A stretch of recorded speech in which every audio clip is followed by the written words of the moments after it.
ఒకసారి గట్టిగా హల్లెలూయా, మరొకసారి హల్లెలూయా. దేవాది దేవుడు అయినటువంటి ప్రభువుకు మరొకసారి స్తోత్రం, హల్లెలూయా. చాలా సంతోషం. పోయిన వారం మనం దేని గురించి మాట్లాడుకున్నామంట? మధ్యవర్తి. దేవుడు మధ్యవర్తి అయిన దేవుడు మధ్యవర్తి గురించేనా మనం మాట్లాడుకుంది? అంతే కదండి, మధ్యవర్తి. ఆయన మధ్యవర్తత్వాన్ని ఏ విధంగా చేశాడు అనేటువంటి ఉద్దేశాన్ని మనం మాట్లాడుకోవడం జరిగింది. ఈరోజు మనం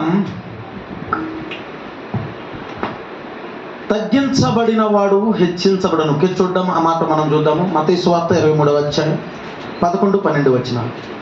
మత్తయి సువార్త 23వ అధ్యాయం 11-12 వచనాలు. చాలా జాగ్రత్తగా దేవుని వాక్యాన్ని వినట్లయితే దేవుడు ఈరోజు మనకు ఆత్మీయ సత్యాన్ని నేర్పించాలని ఆశపడుతూ ఉన్నాడు.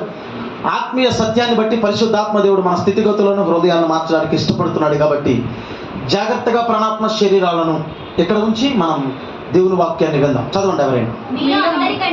మీలో అందరికంటే గొప్పవాడు మీకు పరిచారకుడై ఉండవలెను, తను తాను హెచ్చించుకునివాడు తగ్గించబడును, తను తాను తగ్గించుకునివాడు హెచ్చింపబడును. చాలా బైబిల్ గ్రంథం కొన్ని సూత్రాల మీద ఆధారపడి ఉంది. వీటి మీద ఆధారపడి ఉంది? సూత్రాలు. గణిత శాస్త్రంలో లెక్కలు రావాలంటే కొన్ని సూత్రాలు ఉంటాయి కదా. 10th క్లాస్లో మనకు ఆ సూత్రాలు పరిచయం అవుతాయి.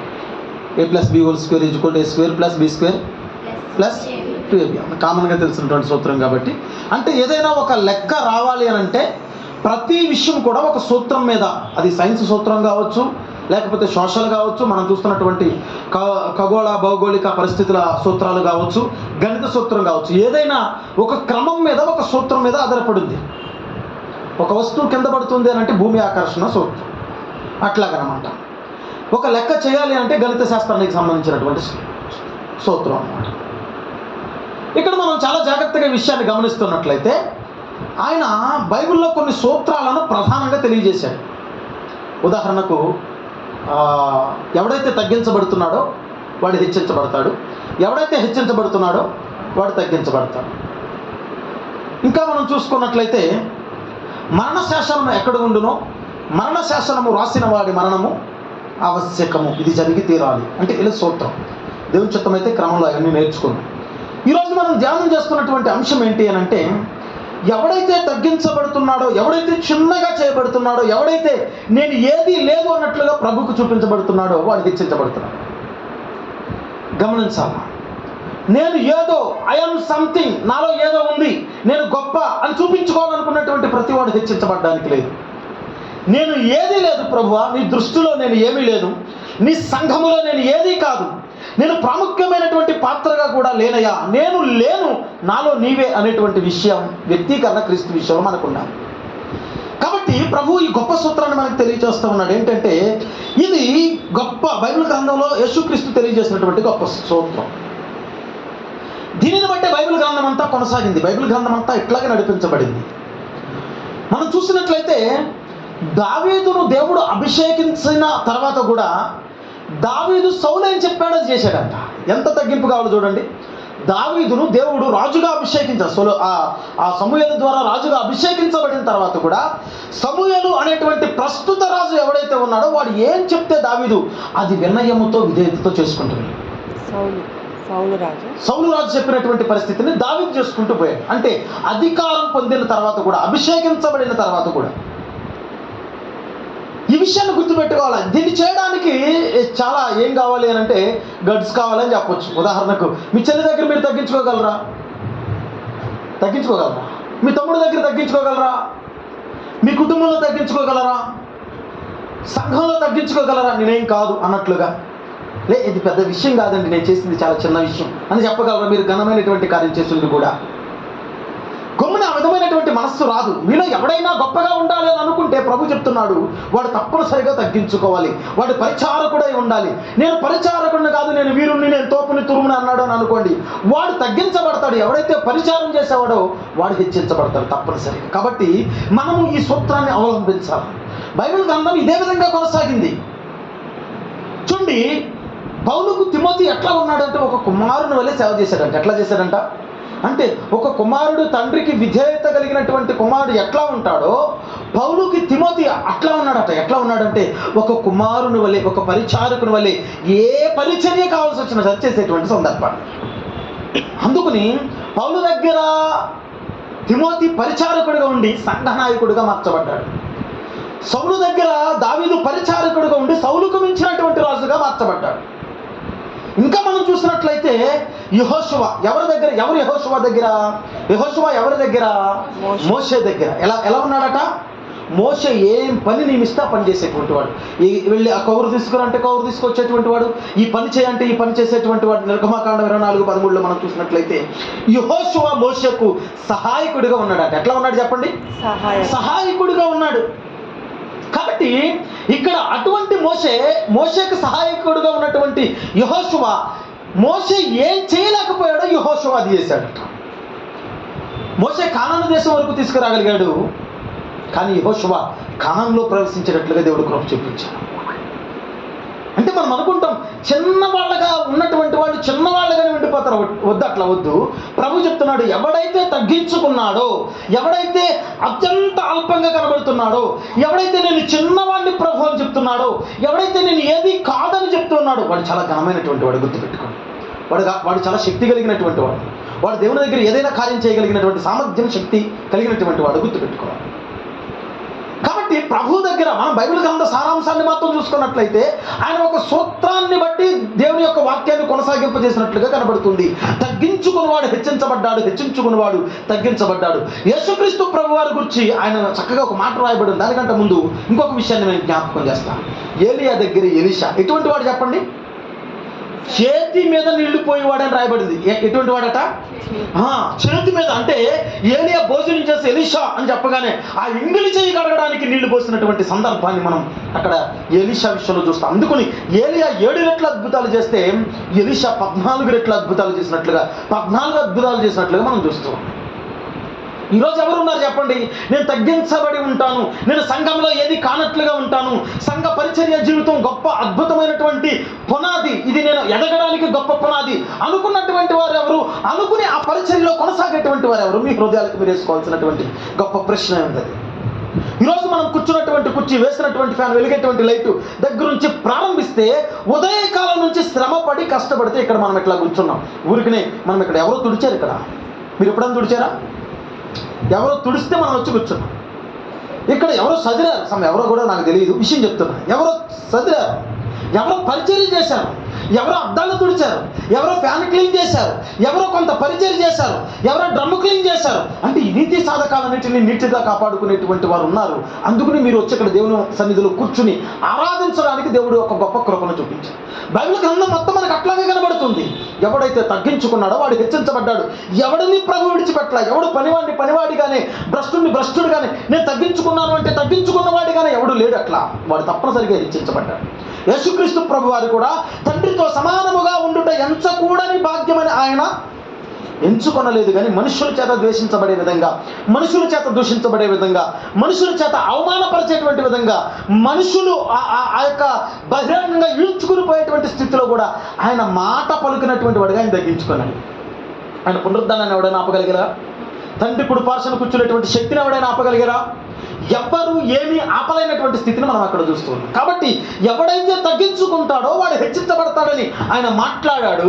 ఎవడైతే తగ్గించబడుతున్నాడో వాడు హెచ్చించబడినట్లుగా ఎన్నుకోబడతాడని ఆయన చూపించాడు. కేవలం ఆయన మాట్లాడినటువంటి వ్యక్తి కాదు, ఆయన వ్యక్తీకరించాడు, ఆయన చూపించాడు. కాబట్టి దేవుని పిల్లలారా, ప్రతి ఒక్కరు కూడా నేను ఇది అని దేవుని సన్నిధిలో ఎప్పుడు చెప్పొద్దు. మీరు నేను గొప్ప అనేటువంటి విషయాన్ని మీరు కనబరుచుకోవద్దు. మీరు కనబరుచుకునేది దేవునికి కనబరుచుకోవడానికి వస్తూ ఉన్నారు. ఇక్కడ ఎవరు కనబరుచుకోవడానికి చెప్పండి? సంఘానికి కనబడుచుకునేటువంటి వాళ్ళు వేరుగా ఉంటారు, మనుషులకు కనబడాలనుకునేటువంటి వాళ్ళు వేరుగా ఉంటారు. కానీ నేను దేవునికి కనబడుతున్నా, నా హృదయం దేవునికి కనబడుతుంది, నా బుద్ధి కుశలత దేవునికి కనబడుతుంది, నా జ్ఞాన సంపన్నత దేవునికి కనబడుతుంది, నా యొక్క పరిస్థితి దేవునికి కనబడుతుంది, నా యొక్క నడిపింపు దేవునికి కనబడుతుంది, నా చూపు దేవునికి కనబడుతుంది, నా మాట దేవునికి కనబడుతుంది, నా సమస్త కార్యం దేవుడు చూస్తున్నాడు అనేటువంటి వారి యొక్క పరిస్థితిని సాక్షాత్తు దేవుడే పరిశీలన చేస్తున్నాడు. గుర్తుపెట్టుకోండి. కాబట్టి ఇక్కడ మనం చూసుకున్నట్లయితే ఎలీషా విషయంలో చూసుకున్నా, మోషే యెహోషువ విషయంలో చూసుకున్నా, దావీదు సౌలు విషయంలో చూసుకున్నా, పౌలు తిమోతి విషయాల్లో చూసుకున్నా, అనేక మంది పరిచారకులుగా ఉండి గొప్ప స్థాయిగా ఉన్నటువంటి వారిని మనం చూస్తున్నాం. పోయిన సందర్భంలో అంతకుముందు వాక్యాన్ని మనం ఒనిసెమును గురించి అనుకుంటే ఇక్కడ మాట్లాడుకున్నది. ఒనిసెము ఎటువంటి వాడు? పరిచర్య చేసేటువంటి వాడు, కుమారుడేటువంటి నా పాలిభాగస్తుడు, లేకపోతే నా సహోదరుడు లాంటి వాడు. ఇంతకుముందు నీకును నాకును నిష్ప్రయోజనకరమైన వాడు, కానీ నేడు ఇప్పుడు నీకును నాకు ప్రయోజనకరమైనటువంటి వాడు. ఇతడు అటువంటి వాడిగా కాక నాకు ఇచ్చినటువంటి విలువతో ఇతను చూడండి అనేటువంటి విషయాన్ని అపోస్తలుడైనటువంటి పౌలు ఫిలోమోనుకు లెటర్ రాసి పంపించినట్లుగా మనం చూస్తూ ఉన్నాం. అంటే ఏ సందర్భంలోనైనా ఎక్కడైనా ఏం కనబడుతుందంటే, నువ్వు చిన్నగా చేయబడితేనే, నువ్వు తక్కువ వానిగా ప్రభువుకు కనబరుచుకుంటేనే ఆయన నిన్ను ఎక్కువ వానిగా చేయడానికి అవకాశం ఉంది. నువ్వు చేసే ఉద్యోగం చిన్నది, కానీ మన ఆలోచన, మన విధానం, మనం జేబులో చేతులెట్టుకుని అసలు మనల్ని ఎక్కడ భూమి మీద పట్టుకోలేనట్టు ఉంటే ఆ ఉద్యోగం కూడా ఊడిపోద్ది. అవునండి, నువ్వు కలెక్టర్ అయినటువంటి స్థాయిలో ఉండి కూడా నువ్వు వినయంతో, విధేయతతో, నిజంగా అటువంటి వాళ్ళు ఉన్నారు. కొంతమంది సంఘంలో మనం చూస్తూ ఉంటాం కదా, వాళ్ళు ఐఏఎస్లు ఐపీఎస్లు అయినప్పటికీ కూడా దేవుని సన్నిధులకు వచ్చి కుర్చీలు తుడుస్తూ ఉంటారు. ఇది దేవుని పని అండి, అక్కడ నాకు 10 మంది పని చేయొచ్చు, కానీ ఇక్కడ నేను పనివాడిని, పనిచారకుడు అనేటువంటి వ్యక్తీకరణ చేస్తూ ఉంటాను. శతాధిపతి తన దాసుల విషయంలో అదే మాట్లాడుతున్నాడు. నేను ఒకడు రమ్మంటే వస్తాడు, ఒకడు పొమ్మంటే పోతాడు, కానీ ఇక్కడ నువ్వు ఏం చెప్తే అది జరుగుతుందని క్రీస్తు మాట్లాడుతున్నాడు. నువ్వు మాట మాత్రము సెలవివ్వు, ఆ మాట వెళ్ళి నా దాసుని స్వస్థపరుస్తుంది, ఆ మాట అద్భుతం చేస్తుంది. అబ్బా, ఇంత విశ్వాసాన్ని నేను చూడలేదయ్యా నన్ను. అంటే తగ్గించుకున్నటువంటి స్థితిలో దేవుడు ఏం చేయడానికి ప్రయత్నం చేస్తున్నాడు? వెంటనే హెచ్చించడానికి ప్రయత్నం చేస్తూ ఉన్నాడు. నువ్వు హెచ్చించుకోవాలని అనుకుంటున్నావా? ఎప్పుడు అట్లాగే ఉంటావు. నువ్వు ఉద్యోగం చేస్తావన్నా అదే పరిస్థితి. ఎప్పుడు 2వ తరగతే, లేకపోతే ఎప్పుడు 3వ తరగతే, ఎప్పుడు 4వ తరగతే, బ్రతికిన కాలం అంతా అదే ఆత్మీయ జీవితం, భ్రష్టత్వానికి నడిపించేటువంటి స్థితి. కానీ ప్రభు నిన్ను అట్లా ఉంచాలని అనుకోవడంలా దినదిన క్షమాభివృద్ధిగా నిన్ను అభివృద్ధి పరచాలని అనుకుంటున్నాడు. నీ తగ్గింపును ఆయన చూస్తూ ఉన్నాడు. దేవునికి కావాల్సింది ఏంటంటే, దేవుని పిల్లారా, తగ్గింపు అండి. ఏంటి చెప్పండి ఒకసారి? తగ్గింపు. నిజమండి, చాలా తగ్గింపు అనేటువంటిది గొప్ప గుణం. ఆయన ఏ ప్రాంతంలో పుట్టాడు చెప్పండి? యోధా దేశపు బెత్లెహేమ, యోధా ప్రధానులలో చెప్పండి, ఎంత మాత్రము నువ్వు అల్పమైన దానవు అంటే చాలా చిన్నది. బెత్లెహేమ అనేటువంటి ప్రాంతం ఏంటి చెప్పండి? దేవుడు పెద్దగా యెరూషలేం అనేటువంటి ప్రాంతాన్ని ఎన్నుకుని ఇశ్రాయేల్లో క్యాపిటల్ సిటీని తీసుకుని షీలోహులోనో లేకపోతే యెరూషలేం ప్రాంతంలోనే గొప్పగా ఉన్నతమైనటువంటి వాడిగా జన్మించి రాజుల కుటుంబంలో ఉండాలి ఆయన అట్లా అనుకోలేదు. యోధా దేశపు బెత్లెహేములో ఒక చిన్న పల్లెటూరులో ఆయన జన్మించాడు. ఆయన పుట్టాలి అనుకుంటే రాజగర్భంలో పుట్టలేడా? ఆయన జన్మించాలి అని అనుకుంటే గొప్ప ఉన్నతమైనటువంటి పట్టణంలో ఆయన పుట్టలేడా? ఆయన ఉండాలి అని అనుకుంటే కిరీటం ధరించుకున్నటువంటి వాడిగా లేకపోతే సకల శక్తులు కలిగినటువంటి వాడిగా, ఆయన సకల విద్యా ప్రావీణ్యుడిగా ఆయన జన్మించలేడా? ఆయన నిస్సహాయుడిగా ఒక పేద గ్రామంలో పుట్టాడంట. ఏ గ్రామంలో పుట్టాడు? చిన్న గ్రామంలో మనం పుట్టాడు. ఆయన చిన్న గ్రామంలో, మనకు మేకా గ్రంథం 5వ అధ్యాయం 2వ వచనం చూస్తే ఈ విషయం మనకు అర్థమవుతుంది. స్వల్ప జనంలో పుట్టాడని రాయబడి ఉంది. ఎక్కడ పుట్టాడట? స్వల్ప జనంలో పుట్టాడు, చిన్న గ్రామంలో పుట్టాడు. ఎందుకనంటే ఏదైతే చిన్న గ్రామం అని పిలువబడిందో ఈరోజు ప్రపంచం మొత్తానికి అది కనులు విందుగా కనబడుతుంది. అవునంటారా కదంటారా? ఆ బెత్లెహేము ప్రాంతాన్ని కొనియాడాలనుకున్నటువంటి వారు, ఆ బెత్లెహేమును చూసి రావాలనుకున్నటువంటి వారు, ఆ బెత్లెహేము దగ్గరికి వెళ్ళి కనీసం ప్రభువు పుట్టినటువంటి స్థలాన్ని స్పృశించాలనుకున్నటువంటి వారు ఎంతోమంది ఉన్నారు. ప్రపంచం మొత్తం బెత్లెహేము వైపు చూస్తుంది. అది చిన్న గ్రామమే, కుగ్రామం అంటారు దాన్ని. ఏమంటారు చెప్పండి? మారుమూలన కుగ్రామం. కానీ అది అట్లా లేదు, బహిరంగమైనటువంటి పట్టణంగా కనబడుతుంది ఈరోజు అది. కాబట్టి ఏం చెప్పాలనుకున్నానంటే, అది తగ్గించబడింది, స్వల్పమైనటువంటి గ్రామంగా మనకు కనబడుతుంది. ప్రభువు దాన్ని ఎన్నుకున్నాడు. స్వల్పమైనటువంటి జనంగా అక్కడ ఉన్నటువంటి ఆ బెత్లెహేము ప్రాంతంలో ఉన్నటువంటి యోధా జనం మనకు కనబడుతూ ఉన్నారు. అక్కడ ప్రభువు ఎన్నుకున్నటువంటి వారిగా, ప్రభువు చేత ఎన్నుకున్నటువంటి జనంగా ఆ జనాంగం మనకు కనబడుతుంది. ప్రభువు పుట్టినటువంటి కుటుంబం గురించి మనం ఆలోచన చేసినట్లయితే, వాళ్ళు నిరుపేద కుటుంబం కలిగినటువంటి ఆ యొక్క తల్లి అయినటువంటి, అనగా కన్య మరియ లేకపోతే యోసేపు, మనం ఎవరైతే మాట్లాడుకుంటూ ఉన్నామో వారు నిరుపేదలుగా మనకు కనబడుతూ ఉన్నారు. ఎలా కనబడుతూ ఉన్నారు? ఆ కాలంలో ఆ యొక్క ప్రథమ కుమారుడు పుట్టినప్పుడు 8వ రోజున సున్నతి చేయించిన తర్వాత వాళ్ళు చేసేటువంటి పని ఏంటి అని అంటే, దేవునికి గొర్రెలను కానీ పొట్టేలను కానీ బలిచ్చేటువంటి వారు, ధనవంతులు చేసేటువంటి పని. కానీ పేదవాళ్ళు ఏం చేసేటువంటి వారు అంటే గొవ్వలను బలిచ్చేటువంటి వారు. అక్కడ మనం చూస్తున్నటువంటి పరిస్థితిని ఆ కాలంలో లోకాసు వార్త 2వ అధ్యాయం 24 పరిస్థితులు మనం చూసినట్లయితే, ఆ యొక్క మరియా యోసేపులు గొవ్వను బలిచ్చినట్లుగా మనం చూస్తాం. పొట్టేళ్ళు కాదు, అంటే పేద కుటుంబంలో ప్రభు జన్మించారు. అంటే ఎవడైతే తగ్గించబడుతూ ఉన్నాడు, ఎవడైతే నేను ఏది లేదు అని కనబరుచుకుంటూ ఉన్నాడు, ఎవరైతే నేనేం కాదు ప్రభు అని చెప్తూ ఉన్నాడు, నాలో ఏది లేదు ప్రభు అని మాట్లాడుతూ ఉన్నాడు, సమస్తము నీవే ప్రభు అని ఎవడైతే వ్యక్తీకరించుకుంటున్నాడు, ప్రభు వాడి వైపు స్పష్టంగా చూస్తున్నాడు. నిన్ను హెచ్చించాలని నేను ఇష్టపడుతున్నాను అని ఆయన ఇష్టపడుతున్నాడు. ఆ మాట మీకు చెప్పానా లేదా మరొకసారి నేను మీకు జ్ఞాపకం చేస్తాను. ఈ 5 వేలకు ఒకసారి గొడవ అయిందంట. ఏమైంది చెప్పండి? ఈ 5 వేలకు భయంకరంగా గొడవ అయింది. నువ్వు గొప్ప నేను గొప్ప అని అనుకుంటున్నాయి. ఇదంటే రే మీరు అందరూ ఆగండి రా, నేను ఎంతలో ఉన్నాను చూసారా, నేను విజయానికి సాంకేతికం రా అంటున్నాంట. ఇదేమంటాను చెప్పండి? నేను విజయానికి సాంకేతికం, నేను వీరుని, నేను తోపుని, నేను తురుమురా అంటుంది. ఈ వెంటనే ఏలో తోలు తీసేస్తానేమో మాట్లాడేమంటే అంటుందంట. ఏమంటుంది? తోలు తీసేస్తాను. నేనెక్కడ నువ్వెక్కడ, ఎదుటివాడిది తప్పు అని చెప్పాలంటే నేను, వాడిది ఒప్పు అని చెప్పాలంటే నేను, ఎదుటివాడిని తీర్పు తీర్చాలంటే నేను కదా అందరికన్నా గొప్ప అని చెప్పి ఇయ్యాలి అంటుందంట. ఇయ్యాలి వచ్చి అంటుందంట, మీరందరూ తగ్గండిరా, మీరందరూ చిన్నపిల్లలు రా నా ముందు అంటుందంట. ఏమంటుంది? మీరందరూ చిన్నపిల్లలు నా ముందు, నేను అందరికన్నా హైట్ ఉన్నాను, 6 అడుగులు ఉన్నాను, మంచి అందగాన్ని, అదిగో నాకన్నా వీరుడు లేడు, మీ అందరిలో నన్ను చూడు, మీ అందరిలో ఒకసారి మిమ్మల్ని మీరు చూసుకోండి, నన్ను ఒకసారి చూడండి వెళ్తే ఇయ్యేలు చెప్తుందట. ఇయ్యేలు ఏమంటుందంటే తగ్గండి, ఎవడన్నా బంగారం పెడితే నాకు పెడతాడు కానీ మీకు ఎవరికన్నా పెడతాడా? డబ్బు కలిగినటువంటి ఏలు నేను, అందరికన్నా డబ్బున్నాను నేను, ప్రపంచాన్ని డబ్బే వెళ్తుంది కాబట్టి నేను గొప్పవాడిని అని అంటున్నాను. ఒకటి విజయానికి విర్రవీగుతుంది, ఒకటి తీర్పుకి విర్రవీగుతుంది, ఒకటి అందానికి 6 అడుగుల హైట్కి విర్రవీగుతుంది. ఇదొచ్చి ఏం చేస్తున్నానంటే, నేను ధనానికి మూలము, నాకు ధనం కలిగి ఉన్నాను, నేను బంగారం కలిగి ఉన్నాను, మీరందరూ చాలా పేదవాళ్ళు ఒక రకంగా చెప్పాలంటే అన్ని ఏలు మాట్లాడింది. చిటికినేలకి ఏం మాట్లాడాలో అర్థం కాదు. ఏదో ఒకటి తేల్చుకోవాలి, దేవుని ముందు గట్టిగా తేల్చుకోవాలని నాకు సిద్ధపడిపోయింది.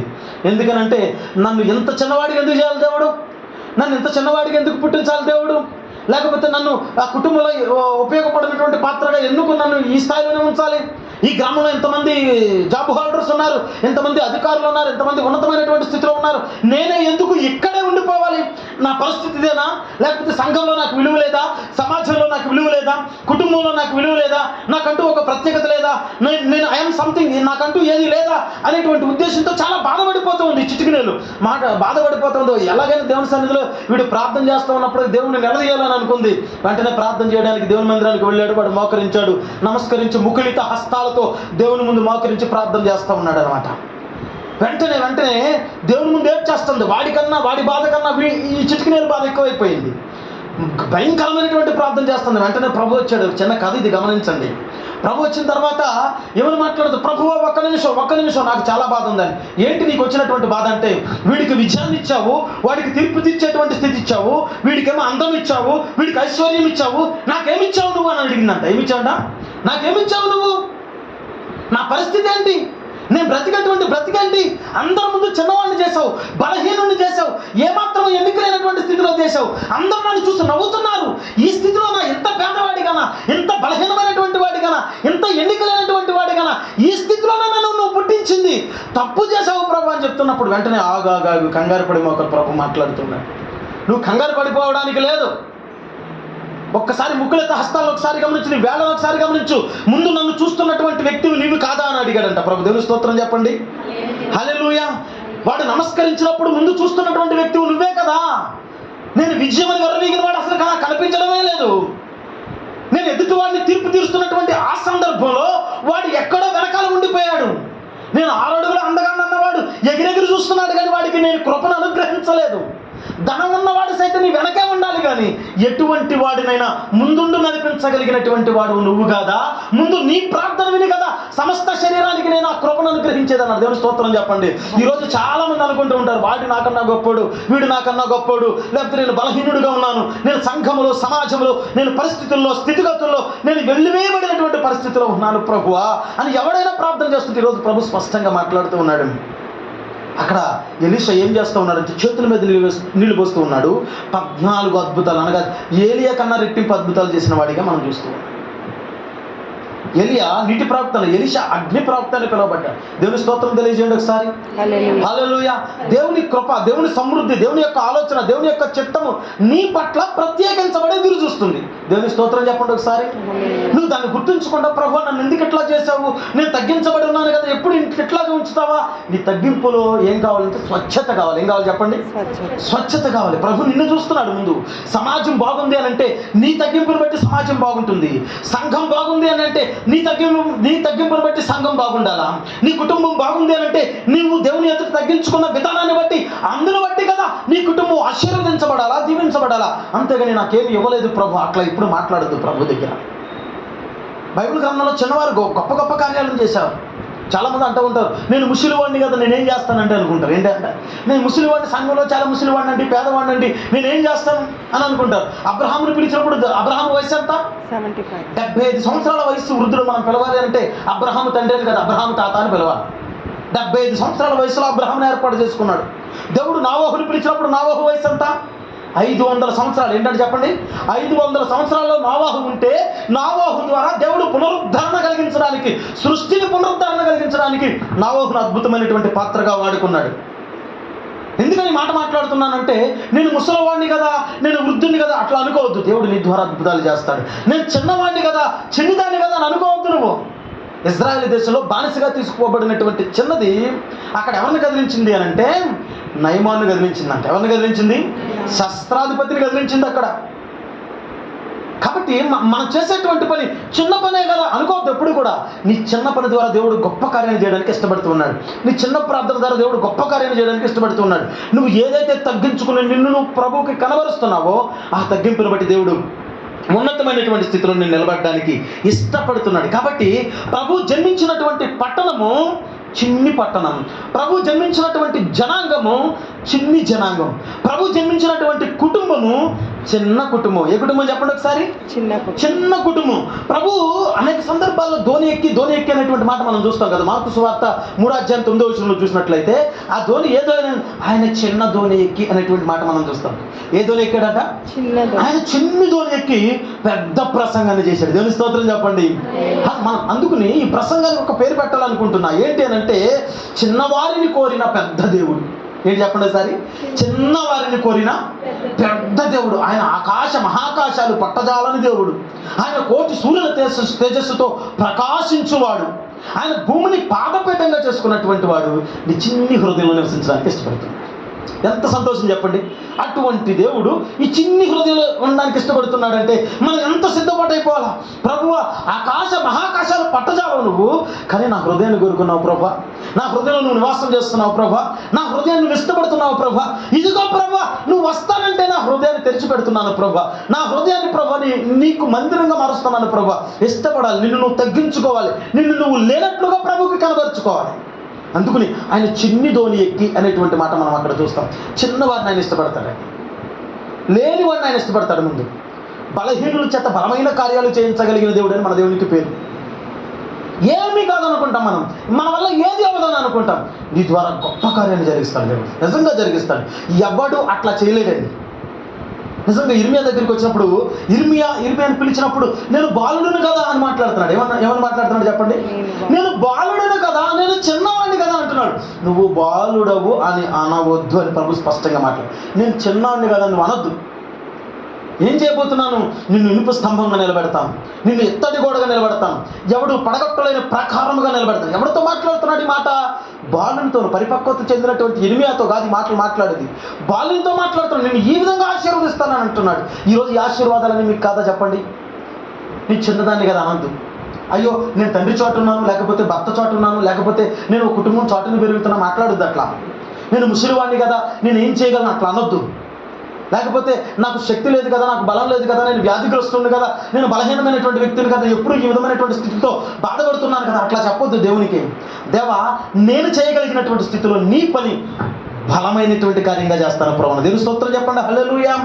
కాబట్టి మన దేవుడు ఏమై ఉన్నాడు అని అంటే బలహీనుల పక్షాన, చిన్ని వారి పక్షాన, ఏమీ చేయలేనటువంటి వారి పక్షాన, నా వల్ల ఏది కాదు అనుకున్నటువంటి వారి పక్షాన నిలబడి తానే గొప్ప కార్యాన్ని చేసేటువంటి దేవుడిగా మనకు కనబడుతూ ఉన్నాడు. దావీదు ఎంత ఉన్నాడని గొలియాతును కొట్టేటప్పుడు? చిన్నవాడు, బాలుడని రాయబడి ఉంది. ఎటువంటి వాడని రాయబడి ఉంది? బాలుడుగా ఉన్నటువంటి దావీదు పక్షాన దేవుడు నిలబడ్డాడు. దావీదు ఒడిసెలతో ఎన్ని రాళ్ళు తీసుకెళ్ళాడు? దావీదు 5 రాళ్ళు. ఎన్ని రాళ్ళు ఉపయోగించాడు? మిగతా 4 రాళ్ళు ఎందుకు తెచ్చుకున్నాడు చెప్పండి? ఇంకా గొలియాతుకి ఇంకా 4 అన్నదమ్ములు ఉన్నారంట. దేవుని స్తోత్రం చెప్పండి. అంటే దావీదు యొక్క విశ్వాసాన్ని చెప్తున్నా. అంటే ఒక్కొక్క రాయితో ఒక్కొక్కటి కొట్టి చంపేద్దాం అంత విశ్వాసాన్ని కనబరిచేటువంటి స్థితి. కేవలం గొలియాతును కొట్టాడు కాబట్టి విశ్వాసం, ఏదో పొరపాటున తగిలి చచ్చిపోవడం కాదు. దావీదు 5 రాళ్ళు తీసుకోవడానికి గల కారణం ఏంటంటే, గొలియాతు వంశంలో మొత్తం 5 అన్నదమ్ములు అయితే ఈ గొలియాతు ప్రప్రథమైనటువంటి వాడు గొలియాతును కొట్టిన తర్వాత ఒక్కొక్కరైతే ఒక్కొక్కరిని కొట్టి చంపేద్దాం అనుకున్నాడు. చూడండి ఎంత గొప్ప విశ్వాసం కావాలా. అందుకని చిన్ని వాడి చేత దేవుడు ఏం చేయించగలడు అని అంటే గొప్ప కార్యాలు చేయించగలడు. దావీదు ఇట్లా పెట్టి కోడితే గొలియాతు ఎట్లా పడిపోయాడు? బ్రదర్ చెప్పండి. బొక్కబారలు పడిపోయాడు. కొడితే ఎటు పడిపోవాలి? వెనకెత్తలు పడాలి కదా. ఎదరి నుంచి ఇట్లా కొట్టానండి, ఎటు పడిపోవాలి? వెనకెత్తలు పడిపోవాలి. కానీ ఎటు పడిపోయాడు ఆ గొలియాతు? బొక్కబారలు పడి. దావీదు కొట్టడానికంటే ముందు దేవుడు కొట్టాడు. దేవుని స్తోత్రం చెప్పండి. హల్లెలూయా. నీ పక్షాన్ని యుద్ధం చేసేటువంటి వాడు వేరుగా ఉన్నాడు. ఆయన నీ లోకంలో ఉన్నటువంటి వాడు కన్నా గొప్పవాడు. నువ్వు జస్ట్ నిలబడంతే. దేవుని స్తోత్రం చెప్పండి. నేనున్నాను ప్రభు అని చెప్పు దేవునికి. నేను చేస్తాను ప్రభు అని చెప్పు దేవునికి. నీకేం కావాలో చెప్పు ప్రభు అని చెప్పు దేవునికి. దేవుని స్తోత్రం చెప్పండి. మనకేం కావాలో తర్వాత, నీకేం కావాలి ప్రభువా? నీ కొరకు నిలబడుతున్నా ప్రభువా, ఈ గ్రామంలో, ఈ పట్టణంలో, లేకపోతే ఈ పరిస్థితిలో నీ కొరకు ఈ కార్యం చేయగలిగినటువంటి సామర్థ్యత నాకుందని నేను అనుకుంటున్నా. ఈ పని కొరకు నేను నిలబడుతున్నా. నా పక్షాన నిలబడగలిగినటువంటి వాడు నీవే. నన్ను నీకు అప్పగించుకుంటున్నా ప్రభువా. నా ద్వారా నువ్వు ఏం చేయాలనుకుంటున్నావు నీ ఇష్టమే కా. ఒక్కసారి దేవునికి అప్పగించుకోండి. నీ ముందు గొలియాతు పడిపోతాడు. దేవుని స్తోత్రం చెప్పండి. నీ ముందు కొండ కదిలించబడుతుంది. నీ ముందు పర్వతాలు సైతం నిలబడవు. నీ ముందు సముద్రాలు ఇంకిపోతాయి. దేవుని స్తోత్రం చెప్పండి. అటువంటి మనస్థైర్యం కలిగినటువంటి వారిగా మనం. అందుకని దేవుడు ఎటువంటి వారి చేత గొప్ప కార్యాన్ని చేయించుకుంటాడు అంటే, బలహీనుల చేత ఇదిగో బలమైనటువంటి కార్యాన్ని చేయించుకుంటాడు. చిన్నవారి చేత పెద్ద కార్యాన్ని ఆయన చేస్తాడు. ఆయన ఏంటి నువ్వు ఏ వాటి వాడివి అని అన్నటువంటి వాళ్ళే, అబ్బా నువ్వు ఎంత పెద్ద పని చేశావురా అని అంటారు. దేవుని స్తోత్రం చెప్పండి. దేవుడు నిన్ను ఆ విధంగా ఎన్నుకోవడానికి ఇష్టపడుతున్నాడు. నువ్వు దేవుని ముందు అనొద్దు, నన్ను ఎందుకు చిన్నాడిగా చేసావని అనొద్దు, నన్ను ఎందుకు బలహీనుడిగా చేసావని అనొద్దు, నన్ను ఎందుకు ఎట్లాగే ఎందుకు ఏమాత్రం యోగ్యత లేని వాడి చేసావని అనొద్దు, ఎందుకు నాకు పెద్ద ఉద్యోగం ఇవ్వలేదని అనొద్దు, ఎందుకు నన్ను ఎట్లాగే ఉంచాడు. దేవుడు నీ పట్ల ఒక ప్రణాళిక కలిగి ఉన్నాడు. ఎనఫ్. ఆ ప్రణాళిక ఎట్లా ఆయన చెల్లించాలనుకుంటున్నాడు ఒకసారి ఆలోచన. ఆ చాయిస్ నీకు ఇచ్చాడు దేవుడు. ఇక నువ్వు ఆలోచించుకోవాలా. దేవుడు ప్రణాళికలో ఎలా నిలబడాలనుకుంటున్నావు నువ్వు ఆలోచించుకోవాలా. నువ్వు నిలబడి జస్ట్ ఆయనకి చెప్పు, అయ్యా నేను నిలబడ్డాను ప్రభు. అందుకని సమూయేలు చిన్నప్పుడు చిత్తగించము ప్రభువా నీ దాసుడు ఆలకించుతున్నాడు అని అంటున్నారు. ఏమంటున్నాడు చెప్పండి. చిన్నవాడైనటువంటి సమూయేలు మాట్లాడుతున్నాడు. చిత్తగించుము ప్రభువా నీ దాసుడు ఆలకించుతున్నాడు అంటే ఏ పని చెప్తావో చెప్పు, ఆ పని నేను చేస్తా. సమూయేలు జీవితకాలం అంతటిలోనూ దేవుడు ఏం చెప్తే సమూయేలు అది చేయడం కాదు. కానీ ఒక అద్భుతమైనటువంటి సంభాషణ ఏంటంటే, సమూయేలు ఏం చెప్తే దేవుడు అది చేశాడంట. దేవుని స్తోత్రం తెలియజేయండి. అంటే వాళ్ళ ఇష్టం ఎంత ఐక్యంగా ఉంది అనేటువంటి విషయాన్ని చెప్తూ ఉన్నా. సమూయేలు ప్రార్థన చేశాడు, దేవుడు అది చేశాడు. సమూయేలు ఇది కావాలన్నాడు, దేవుడు అది చేశాడు. సమూయేలు ప్రార్థన కోరాడు, ఇదిగో విజ్ఞాపన కోరాడు, దేవుడు అది చేశాడు. ఏది అడిగితే అది చేసేటువంటి దేవుడిగా ఉన్నాడు సమూయేలు పక్షాన దేవుడు. నేను చిన్నవాడిని ప్రభువా అని అనొద్దు. మళ్ళా చెప్తున్నా, నా వల్ల ఏం కాదు ప్రభు అనొద్దు. చిన్నవారి పక్షాన గొప్ప కార్యాలు చేయగలిగినటువంటి వాడు. ఆయన చిన్న వస్తువులను సైతం గొప్పగా వాడుకున్నటువంటి పరిస్థితిని మనం చూస్తూ ఉన్నాం. కాబట్టి ఆయన చిన్ని జనాంగంలో, చిన్ని గ్రామంలో, చిన్ని పట్టణంలో, చిన్ని పడవ మీద కూర్చుని ఆయన పరిచయం చేసినటువంటి పరిస్థితి. ఈరోజు ప్రపంచం మొత్తం ఆయన మాటలు ఎంత అద్భుతంగా పనిచేస్తున్నాయండి. చిన్ని పడవ మీదే కదా, ఎక్కడో మారుమూల పట్టణంలో చిన్ని పడవ మీద కూర్చుని ఆయన మాట్లాడినటువంటి ఆ మాట ఈరోజు ప్రపంచ స్థితిగతులను మార్చేటువంటి గొప్ప ఆయుధాలు కలిగు. ఈరోజు మనం అంటూ ఉంటాం, ప్రభా ఇదిగో ఇది నేను చేయగలనా, ఇది నేను చేయలేనేమో, ఇది నా వల్ల అవుతుందా, ఇది నా వల్ల అవ్వదేమో. కాబట్టి నువ్వు తగ్గించుకునేటువంటి స్థితిలో నువ్వు ఉండగలిగితే, నా వల్ల ఏది కాదు ప్రభువా, నాలో నీవే చేయి ప్రభువా అనేటువంటి విషయం. నేనేం చేయలేను ప్రభువా, ఇదిగో నువ్వు నా కొరకు రక్తాన్ని చిందించావు కాబట్టి నేను నిలబడడానికి యోగ్యుడిని, నేను మాట్లాడడానికి యోగ్యుడిని కాదు. నీ మాట నా నోట ఉంచి నా కొరకు రక్తాన్ని చిందించి నన్ను నిలబెట్టావు కాబట్టి నేను యోగ్యుడిని. నిన్ను ప్రార్థించడానికి నేను యోగ్యుడిని కాదు. నీ కుమారుడైన క్రీస్తు రక్తం నా పట్ల మొరపెడుతుంది కాబట్టి నేను ప్రార్థించడానికి యోగ్యుడిని. నాలో నేను ఏది కాదు ప్రభువా, నాలో ఉన్న నీవే సమస్తం అనేటువంటి ప్రార్థన విజ్ఞాపన మనలోండి ప్రభు యొక్క ఆ యొక్క దోపమాలి ప్రభు యొక్క పాదాల యొద్దకు చేర్చబడాలి. కాబట్టి దేవుని పిల్లలారా, తగ్గింపు అనేటువంటిది బహు ప్రాముఖ్యమైనటువంటి అంశంగా మనకు కనబడతాం. ఆయన 5,000 మందికి ఆహారం పెట్టాడు అని అనుకుంటా. ఎన్ని వేల మందికి? 5,000 మంది పురుషులకు ఆహారం పెట్టినట్టుగా మనం చూస్తున్నాం. చూడండి, ఇక్కడ పురుషుల సంఖ్య లెక్క పెట్టండి, స్త్రీల సంఖ్య లెక్క పెట్టండి. స్త్రీలు ఎంత ఎక్కువగా ఉన్నారు అంటే స్త్రీలు లెక్కించబడలేదు. పురుషులు ఒకళ్ళు అని అంటే పురుషునికి ఒక భార్య మనం చొప్పున అట్లా మాట్లాడుకున్నప్పటికీ 5,000 మందికి 5,000 మంది భార్యలు. అప్పుడులో ఫ్యామిలీ ప్లానింగ్ లేదు. ఇప్పుడు మనం అంటూ ఉన్నాం కదా, భార్యాభర్తలు ఇద్దరు పిల్లలు చాలు అని అంటున్నాం. అప్పుడు రూబేను, షియోను, ఇష్మకారు, జబులోను, లేవి, యోధా, గాదు, దాను, ఆషేరు, నఫ్తాలి, యోసేపు, బిన్యామీను అంటే 12 గోత్రాలు. యాకోబుకు 12 మంది పిల్లలు. అంటే ఆ లెక్క ప్రకారం వేసుకుంటే సుమారు 40,000 మంది, 20,000 మంది, 30,000 మంది అవ్వాలి. 40,000-50,000 మంది దాటిపోవాలి. కానీ ఇద్దరు పిల్లలు చొప్పున వేసుకున్నా 20,000 మంది వేసుకుందాం. అంటే ఆయన 2 చిన్న చేపలు 2 రొట్టె తొణుకులు తీసుకుని ఏం చేశాడంట, 20,000 మందికి పైగా ఆహారాన్ని పెట్టాడు. దేవుని స్తోత్రం చెప్పండి. ఆయన పెద్ద రొట్టెని తీసుకురండి అని చెప్పేసి ఊరంతా రొట్టెని తీసుకుని రావాలి ఆయన ముక్కలు చేయడానికి. పెద్ద చేపలు తిమింగళాన్ని తీసుకొచ్చి ఆయన ముక్కలు చేసి ఇవ్వలేదు. ఆయన ఒక బాలుడు ఆ ఆహారాన్ని తీసుకున్నాడు. చిన్ని చేపలు చిన్న రొట్టె ముక్కలు తీసుకున్నాడు. గొప్ప కార్యాన్ని చేశాడు. అవునంటారు దేవుని స్తోత్రం చెప్పండి సార్. వాడు చెప్పాల్సి వస్తే వాళ్ళందరితో ఏమంటాడంటే, రే మీరందరూ నా ఉప్పు తిన్నారా అని చెప్పగలడు ఆ చిన్నోడు. ఎందుకంటే మీ ఎవరి దగ్గరైనా ఏదైనా ఉందా అని అన్నప్పుడు ఎవరు ఏది తీసుకురాలేదు, కానీ ఆ చిన్నపిల్ల నా యుద్ధం ఉన్నదే అని అన్నాడు. దేవుని స్తోత్రం చెప్పండి. అది వాడి దగ్గరే ఉంటే వాడికి బచ్చాక సరిపోతుంది. నా యుద్ధం ఉన్నదే అని ప్రభు దగ్గరికి తీసుకొచ్చాడు కాబట్టి 20,000 మందికి ఆహారంగా మార్చబడింది. 20,000 మంది కంటే ఎక్కువగా ఆహారంగా మార్చబడింది. కాబట్టి ఆ చిన్న స్థితిని నువ్వు అట్లాగే ఉంచుకోకు. ఆ చిన్న స్థితిని దేవుడికి అప్పచెప్పాయి. దేవుని స్తోత్రం చెప్పండి ఒకసారి. నేను చిన్నవాడిని, నువ్వు దేవుడికి అప్పగించేసుకో. నేను వెలివేయబడిన స్థితిలో ఉన్నాను, దేవుడికి అప్పగించేసుకో. కులాన్ని బట్టో, మతాన్ని బట్టో, వర్గాన్ని బట్టో, రాజకీయ పార్టీని బట్టో, ఉద్దేశాలను బట్టో, వెలివేతను బట్టో, రంగులు బట్టో, ధనాన్ని బట్టో, అంగబలాన్ని బట్టో, ఆర్థిక బలాన్ని బట్టో, అండబలాన్ని బట్టో నువ్వు చిన్నవాడిగా ఉంటే ప్రభు ఈరోజు స్పష్టంగా మాట్లాడుతున్నాడు. కాదు, నీ స్థితిని ప్రభుకి అప్పగించే. ఎవడు ఈ లోకంలో చేయలేనటువంటి స్థితిలో నిన్ను ఉన్నతమైన స్థాయిలో నిలబెడతాడు. ఇది తథ్యం. ఆమె చెప్పండి ఒకసారి. హల్లెలూయా. మమ్మల్ని మేము ప్రభుకి చిన్నవారిగా ఉన్నప్పటికీ అప్పగించుకుంటామని చెప్పండి ఒకసారి. దేవుని స్తోత్రం చెప్పండి. హల్లెలూయా. కాబట్టి మన స్థితి దేవునికి అప్పగించుకునేటువంటి వారిగా మనం ఉండాలి. ఇది స్తోత్రము. బైబిల్ గ్రంథం నెరవేర్చిన స్తోత్రం కాదు, సూత్రం.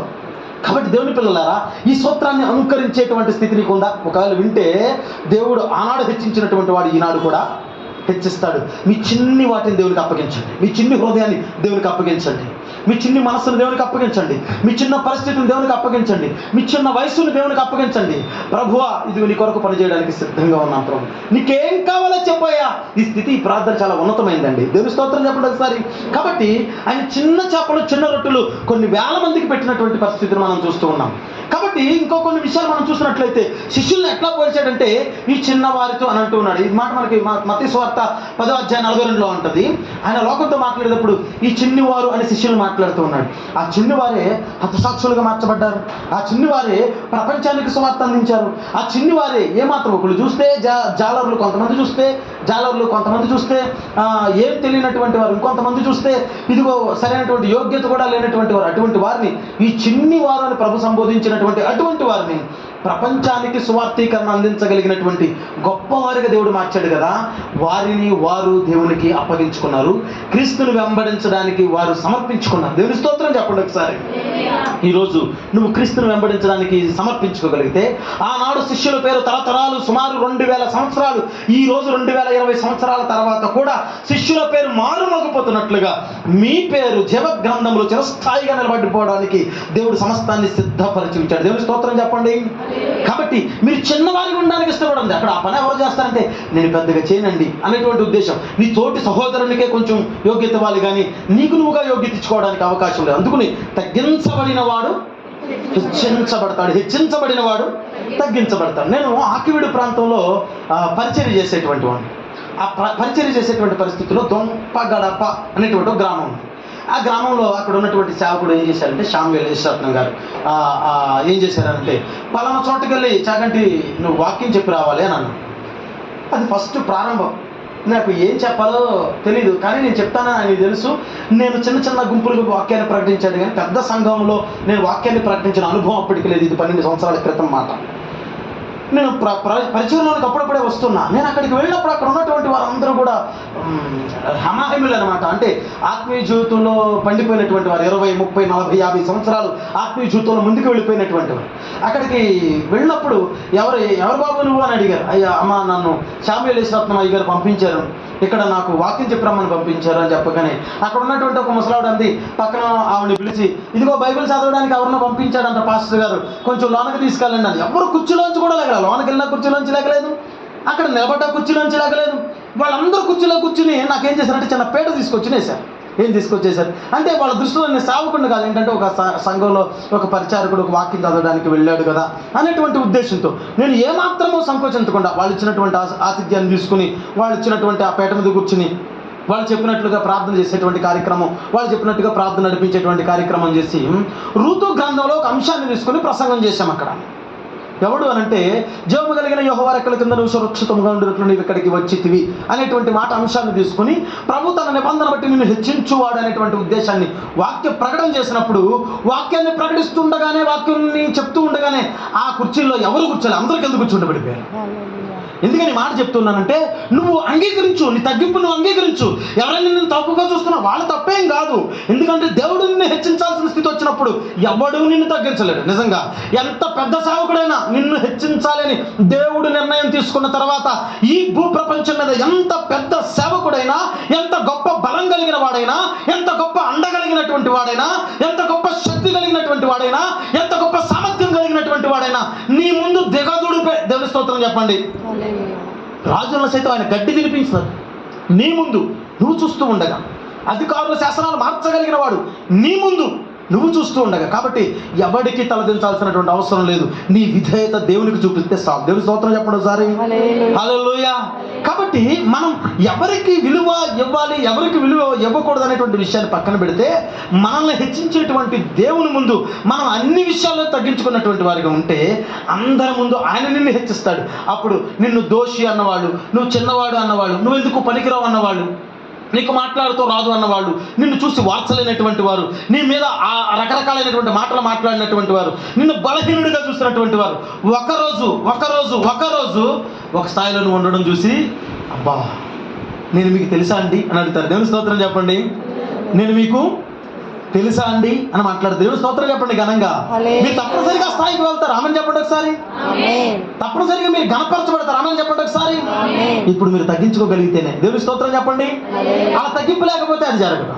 కాబట్టి ఈ విషయాన్ని మనం గుర్తుపెట్టుకోవాలా. ఇక్కడ ప్రభు ఆ చిన్న వారి చేత గొప్ప కార్యాలు చేయించినట్లుగా మనం చూస్తూ ఉన్నాం.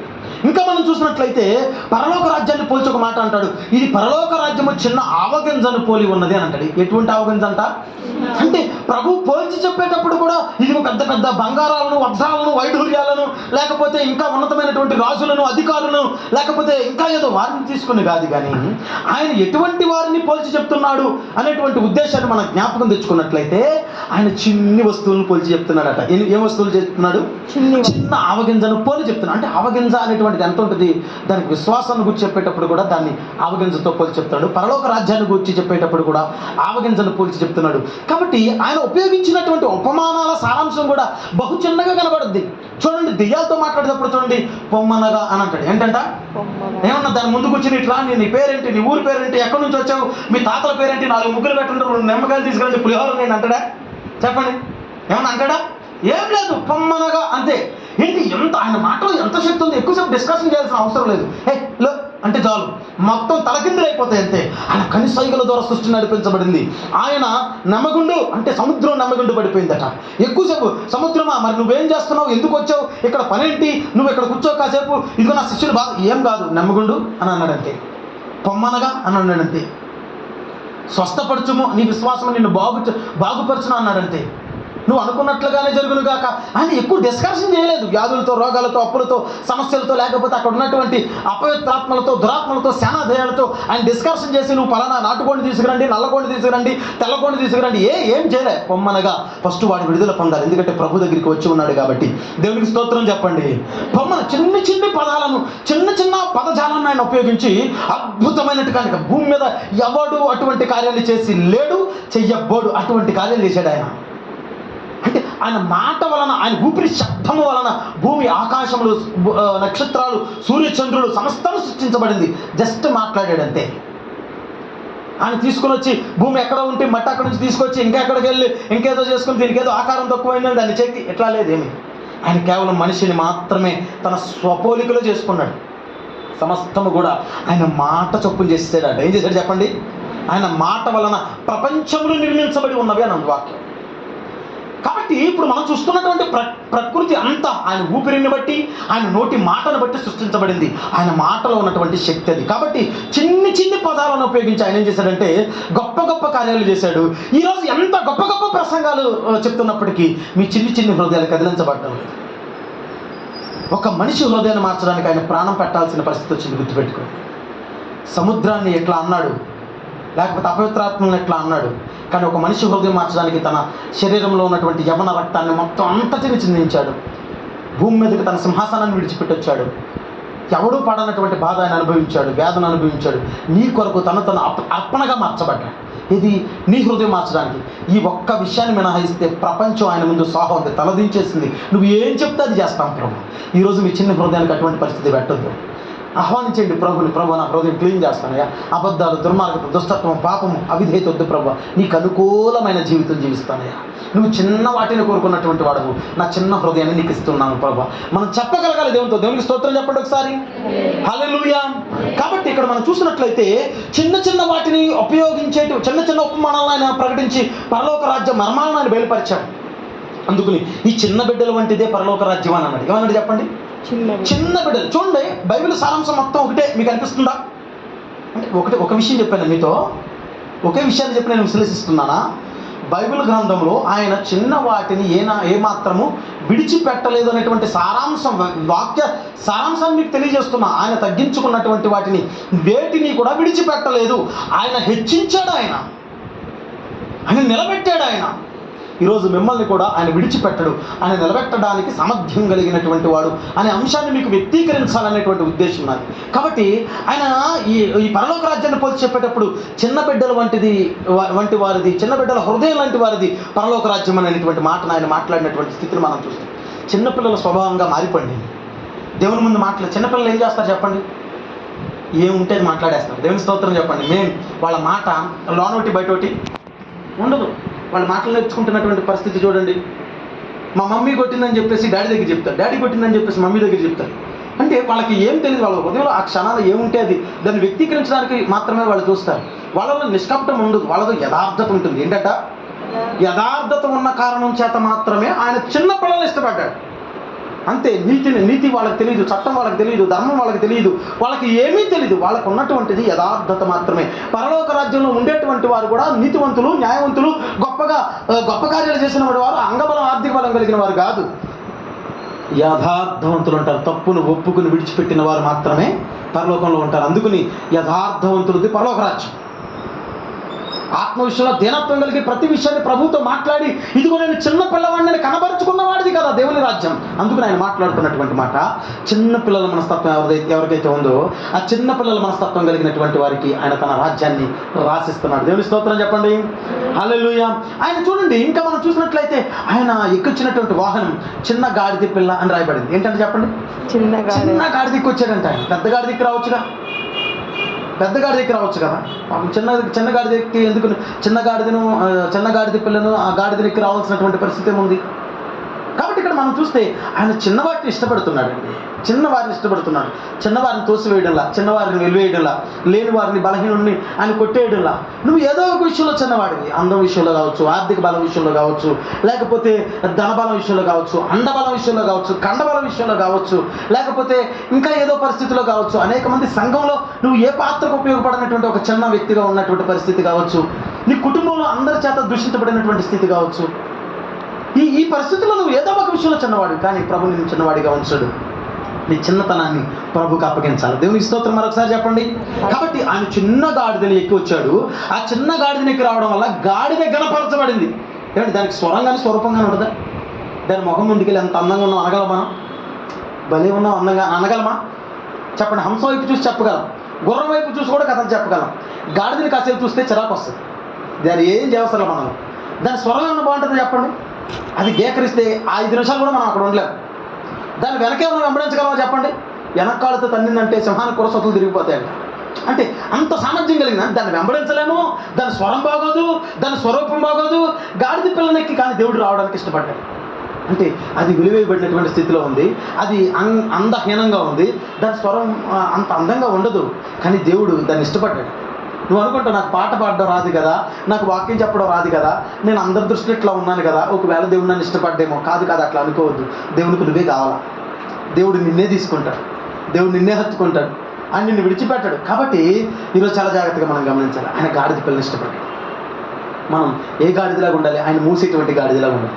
ఆయన గురించి మాట్లాడే గాడిదని నేను, దేవుని స్తోత్రం చెప్పడం సారి, ఆయన గురించి మాట్లాడే గాడిదని నేను, ఆయన మోసేటువంటి గాడిదని నేను, ఆయన భరించేటువంటి గాడిదని నేను. మనమంతా అట్లా ఉండాలి. అంటే దేవుని కొరకు గాడిద పాత్రమైన పోషించాలండి. ఈరోజు అటువంటి స్వరూపంలో మనం మార్చబడిపోవాలి, మనం అట్లా కన్వర్ట్ అవ్వాలి. అట్లా లేకపోతే నేను ఎట్లాగే ఉంటాను, నేను ఎందుకు మోయాలంటే నేను పక్కన పెడతాడు. ఆయన చేమ చేత కూడా తనకు కావాల్సిన పని చేయించుకుంటాడు, నీకు సిగ్గొచ్చేటట్లు చేస్తాడు. దేవుని స్తోత్రం తెలియజేయడం సరే. కాబట్టి నేను ఏమీ లేదు ప్రభువా, నాలో నీవే ప్రభు అనేటువంటి స్థితిని నువ్వు ప్రదర్శించగలిగితే దేవుడు ఈరోజు నిన్ను హెచ్చించబోతూ ఉన్నాడు. ఆయన మాట్లాడుతున్నాడు. ఈరోజు చిన్న మంద భయపడకుండా ఆయన మాట్లాడుతూ ఉన్నాడు. ఆయన నిన్ను ఎన్నుకోబోతూ ఉన్నాడు. ఆయన తగ్గించుకున్న వారిని హెచ్చించబోతూ ఉన్నాడు. చిన్న ప్రార్థన చేద్దాం. స్తోత్రం స్తోత్రం స్తోత్రం స్తోత్రం.